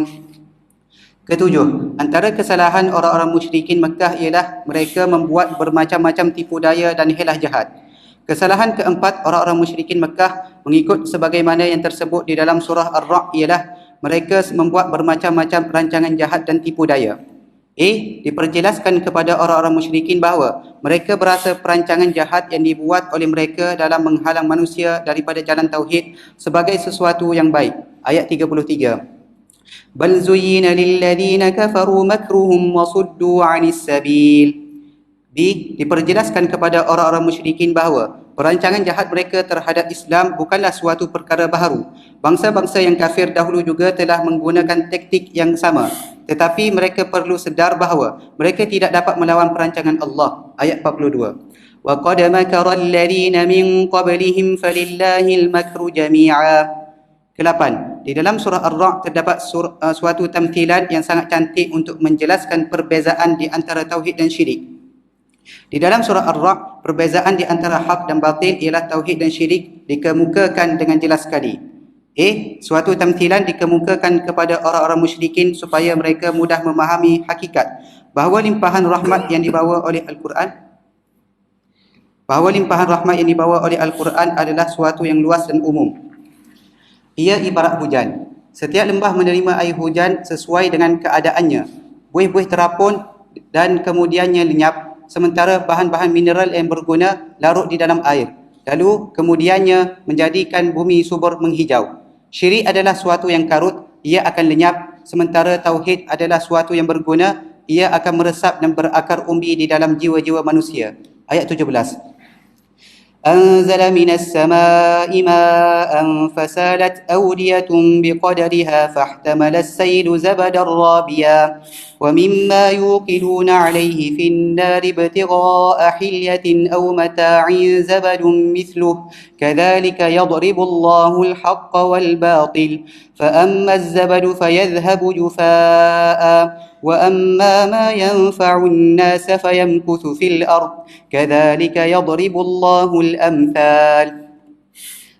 Dikatakan kepada orang-orang musyrikin bahawa mereka benar-benar buta dan bodoh. Kerana itulah mereka tidak mahu menerima Al-Quran yang diturunkan oleh Allah. Nasihat Al-Quran hanya dapat diterima oleh orang-orang yang celik dan berakal, yakni ulul albab. Ayat 19.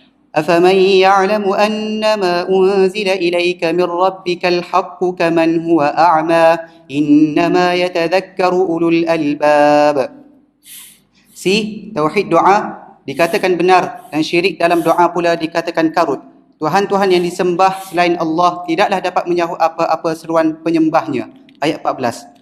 له دعوة الحق والذين يدعون من دونه لا يستجيبون لهم بشيء إلا كباسط كفيه إلى الماء لا يستجيبون لهم بشيء إلا كباسط كفيه إلى الماء ليبلغ فاه وما هو ببالغه وما دعاء الكافرين إلا في ضلال.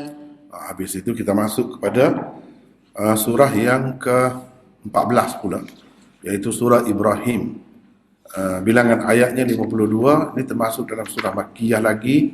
Bilangan paragrafnya ada 8. Terlebih dahulu kita tengok mesej utamanya. Dengan mengambil pengajaran daripada ancaman Al-Quran dan sejarah, manusia hendaklah meninggalkan kekufuran dan sifat tidak mengenang budi. Mereka hendaklah memilih jalan tauhid dan syukur. Jalan tauhid dan syukur. Itulah yang menyelamatkannya. Paragraf 1 ayat 1 hingga 4 pengenalan tentang Al-Quran dan maksud penurunannya. Paragraf 2 ayat 5 hingga 8 dalil untuk syukur dan kufur. Pembalasan baik dan buruk daripada sejarah-sejarah. Sejarah-sejarah. Dan sejarah Nabi Musa secara khususnya. Paragraf 3 ayat 9 hingga 17 keterangan tentang sejarah pertentangan di antara syukur dan kufur. Paragraf 4 ayat 18 hingga 23 perbandingan amalan orang-orang kafir dan dialog di akhirat. Paragraf 5 ayat 24 hingga 27 perbandingan kalimah thayyibah dan kalimah khabithah. Paragraf 6 ayat 28 hingga 34 bersyukurlah atas nikmat Allah, jika tidak kamu akan ditimpa azab. Paragraf 7 ayat 35 hingga 41 dalil syukur dan tauhid daripada sejarah hidup Nabi Ibrahim. Paragraf 8 ayat 42 hingga 52 ancaman kepada ulul albab dengan pemandangan hari kiamat dan Al-Quran. Itulah secara kasarnya apa yang terkandung di dalam surah Ibrahim. Ibrahim itu maksudnya Nabi Ibrahim lah, Nabi Ibrahim. Baca pula Aiman, boleh lagi? Zaman diturunkan. Surah Ibrahim diturunkan selepas surah Ar-Ra'd, iaitu di peringkat keempat dan terakhir kehidupan Rasulullah sallallahu alaihi wasallam di Mekah, di antara tahun ke-11 dan ke-13 kenabian. Zaman itu adalah zaman yang penuh dengan perancangan jahat orang-orang kafir di Mekah. Ayat 46. Ketika itu juga pembesar-pembesar kafir Quraisy merancang untuk menghalau Rasulullah dari Mekah.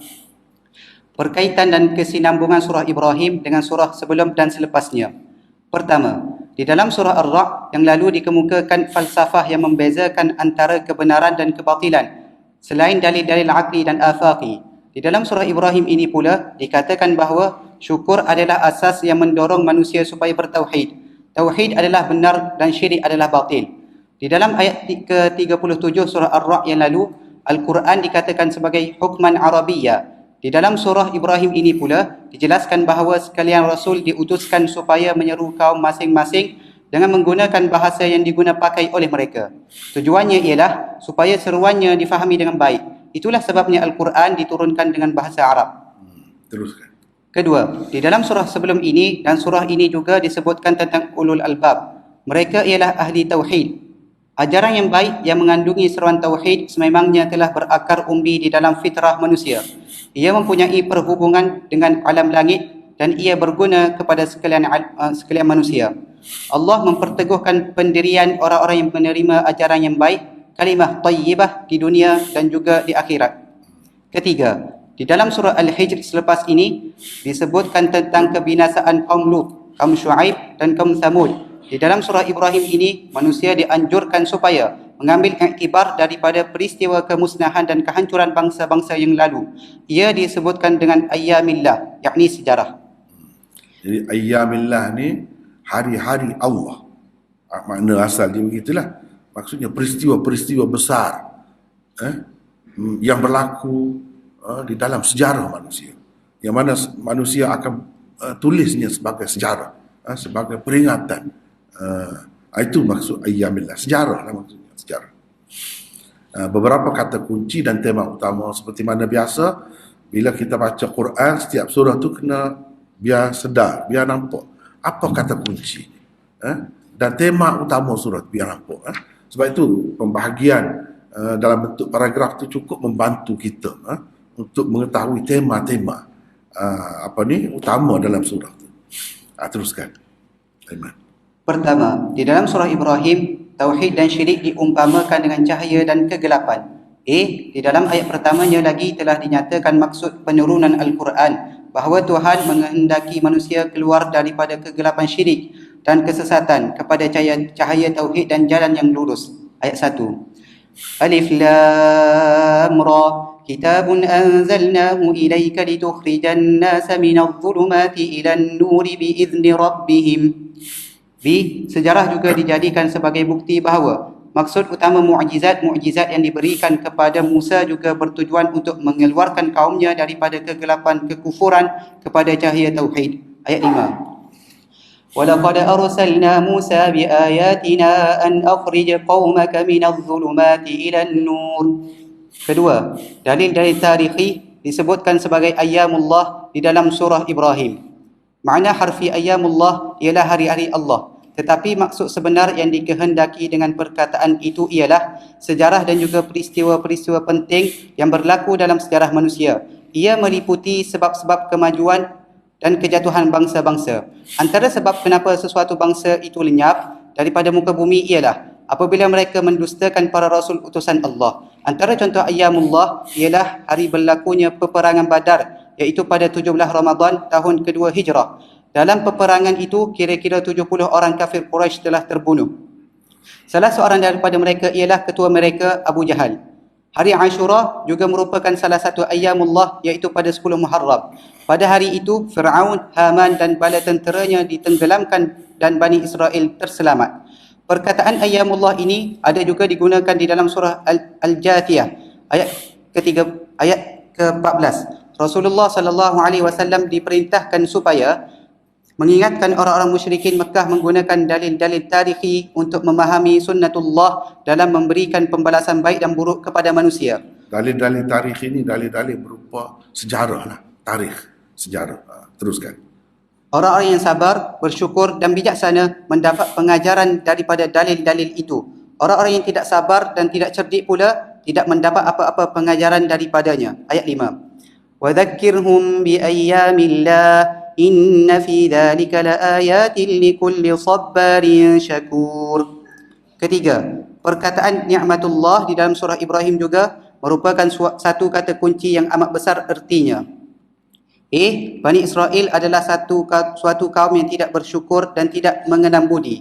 Nabi Musa yang diutuskan kepada mereka menganjurkan supaya mereka ingat akan nikmat Allah, bagaimana Allah telah menyelamatkan mereka daripada kezaliman dan kekejaman Fir'aun dan para tenteranya.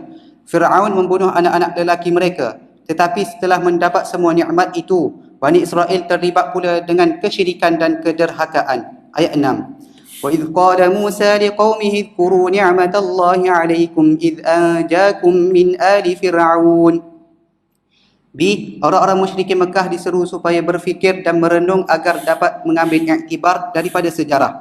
Pemimpin-pemimpin yang tidak bersyukur akan nikmat Allah boleh membawa kaumnya ke negeri kehancuran dan kemusnahan, yakni neraka. Ayat 28. أَلَمْ تَرَ إِلَى الَّذِينَ بَدَّلُوا نِعْمَةَ اللَّهِ كُفْرًا وَأَحَلُّوا قَوْمَهُمْ دَارَ الْبَوَارِ. Allah menyeru manusia supaya merenung dan berfikir tentang bagaimana dia telah melengkapkan dunia ini dengan segala benda yang diperlukan. Nikmatnya tidak terhitung dan tidak terhingga. Jika manusia hendak menghitung nikmatullah, nescaya mereka tidak akan mampu. Memanglah manusia itu sangat tidak bersyukur dan tidak mengenang budi. Mereka bukan menyembah Khalik, pencipta segala-galanya. Sebaliknya, menyembah makhluk. Itulah kekufuran dan sikap tidak bersyukur yang paling dahsyat. Mereka bukan memilih tauhid, sebaliknya memilih kesyirikan yang merupakan kezaliman yang sangat besar. Ayat 34. وَآتَاكُمْ مِنْ كُلِّ مَا سَأَلْتُمُوهُ وَإِنْ تَعُدُّوا نِعْمَةَ اللَّهِ لَا تُحْصُوهَا إِنَّ الْإِنسَانَ لَظَلُومٌ كَفَّارٌ. Keempat, perkataan syukr, kufr, sabar dan syakur yang tersebut di dalam surah ini mengandungi erti-erti yang sangat penting. Di dalam sejarah sememangnya terdapat pengajaran dan ibrah. Hanya orang-orang yang bersabar dan bersyukur dengan erti kata yang sebenarnya dapat mengambil pengajaran daripadanya. Ayat 5. وَذَكِّرْهُمْ بِأَيَّامِ اللَّهِ إِنَّ فِي ذَلِكَ لَآيَاتٍ لِكُلِّ صَبَّارٍ شَكُورٍ. Sabar, orang yang sangat sabar, banyak sabarnya. Itu kalau kita belajar dalam ilmu saraf, orang panggil sirah mubalaghah. Sabir, orang yang sabar. Sekali sabar, sabir dah. Tapi nak boleh disebut sabar ni dia kena banyak. Sabar. Syakur sama juga, sangat bersyukur.